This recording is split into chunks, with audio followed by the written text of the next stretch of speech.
Hello everyone, कैसे हैं आप लोग। आज मैं आपके लिए लेकर के आई क्लास 12 की हिस्ट्री का चैप्टर नंबर 15। चैप्टर का नाम है हमारा संविधान का निर्माण। ये जो चैप्टर है मैं आपको करवा रही हूँ मस्ट डू में से और काफ़ी शॉर्ट फॉर्म में करा रही हूँ, आपको इजीली पूरा चैप्टर समझ में आ जाएगा।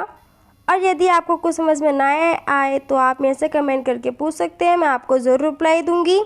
और अभी तक आपने मेरे चैनल को लाइक नहीं किया, सब्सक्राइब नहीं किया तो जल्दी से जाइए मेरे चैनल को लाइक कीजिए, सब्सक्राइब कीजिए ताकि मेरी और आगे आने वाली वीडियो आप तक आसानी से पहुंच सके।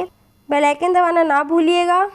और ये जो चैप्टर्स हैं इनके कुछ मोस्ट इम्पोर्टेंट क्वेश्चंस डालती रहती हूँ, तो आप क्वेश्चंस को भी देख लीजिएगा। तो बिना टाइम वेस्ट कर आपकी वीडियो स्टार्ट करते हैं।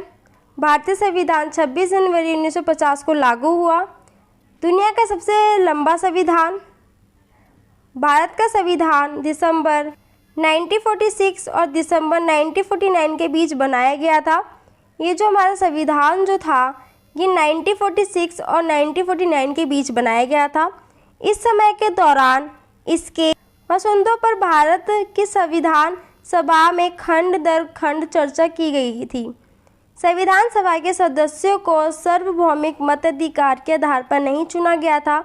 संविधान सभा के कुल 11 सत्र हुए जिसमें 165 दिन बैठक में गए।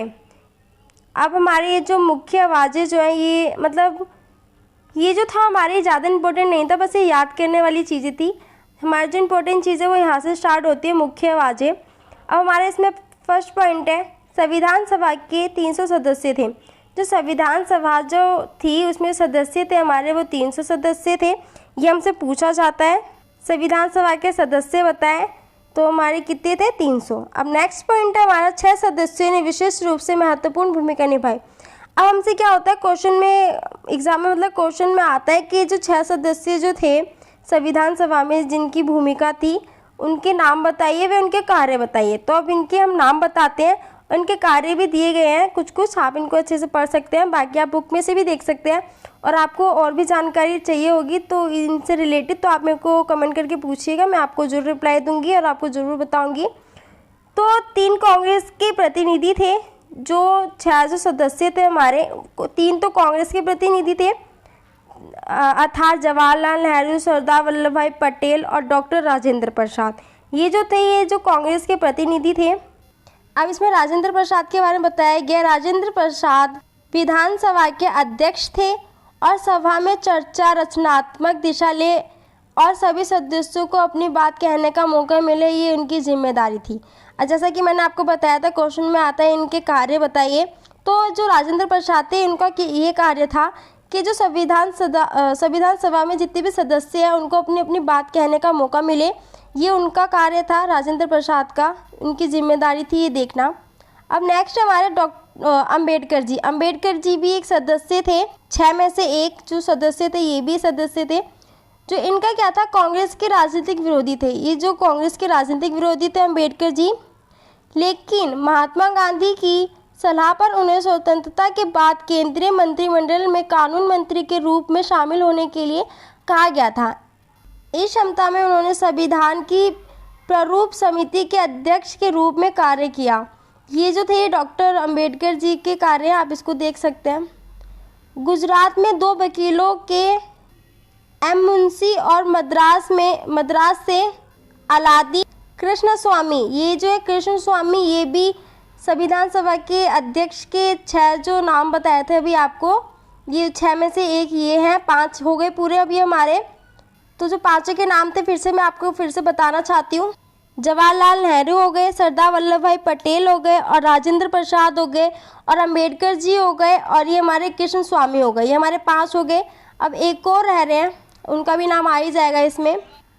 कृष्ण स्वामी अय्यर दोनों ने संविधान सभा का प्रारूप तैयार करने में महत्वपूर्ण सुझाव दिए। अब इस लाइन में क्या कहा गया है, एम मुंशी और कृष्ण स्वामी जो ये दोनों थे, इन्होंने जो संविधान सभा का जो प्रारूप जो तैयार करने में महत्वपूर्ण भूमिका निभाई है। नेक्स्ट है हमारा इसमें BN राव, वे भारत सरकार के संवैधानिक सलाहकार थे और उन्होंने अन्य देशों की राजनीतिक व्यवस्था का गहन अध्ययन करके कई चर्चाओं पर पत्र तैयार किए थे। अब जो ये है इसके अंदर जो VN जो राव है ये भी जो 6 सदस्यों में से एक सदस्य थे। अब नेक्स्ट पॉइंट आता है हमारा मुख्य रोजगार योजनाकार एस.एन. मुखर्जी, जिनके पास जटिल प्रस्तावों को स्पष्ट कानूनी भाषा में रखने की क्षमता थी। अब नेक्स्ट पॉइंट आता है हमारा, इस काम में कुल मिलाकर 3 वर्ष लगे और इस दौरान हुए चर्चाओं के मुद्रित रिकॉर्ड 11 भारी भंकम खंडों में प्रकाशित हुए।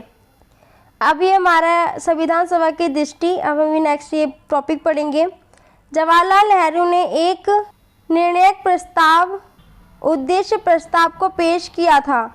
भारत का राष्ट्रीय ध्वज केसरी सफ़ेद और गहरे हरे रंग की 3 बराबर चौड़ाई वाली पट्टियों का तिरंगा झंडा होगा, जिसके बीच में गहरे नीले रंग का चक्र होगा। अब इसमें बताया गया है जो हमारा जो झंडा होगा किस प्रकार होगा, कैसे होगा। अब हमारा नेक्स्ट पॉइंट आता है 13 दिसंबर 1945 जवाहरलाल नेहरू ने संविधान सभा में उद्देश्य प्रस्ताव पेश किया। ये इंपॉर्टेंट लाइन है, आप इसको याद कर लीजिएगा। नेक्स्ट पॉइंट आता है हमारा, इसने स्वतंत्र भारत के संविधान के आदर्शों को परिभाषित किया। अब इसमें हमारा नेक्स्ट पॉइंट आता है, इसने भारत को एक स्वतंत्र संप्रभुत्व गणराज्य घोषित किया।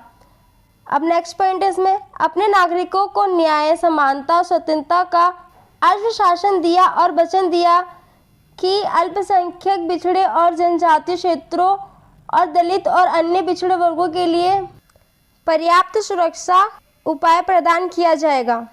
ये जो थे हमारे चैप्टर नंबर 15 के कुछ मोस्ट इंपॉर्टेंट पॉइंट्स थे जो कि मैंने आपको करवा दिए। ये आपके लिए पेपर में आने के बहुत से चांसेस हैं। ये टॉपिक्स आप इनको अच्छे से पढ़ के जाइएगा, अच्छे से समझ के जाइएगा। जो चीज़ ना समझ में आया और कुछ पूछना हो आपको तो आप मेरे से कमेंट करके पूछ सकते हैं।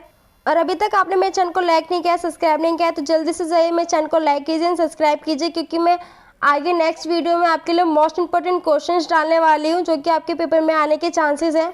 और ये जो मैंने थ्योरी आपको कराई है इससे बाहर कुछ नहीं आने वाला। Thank you for watching my channel.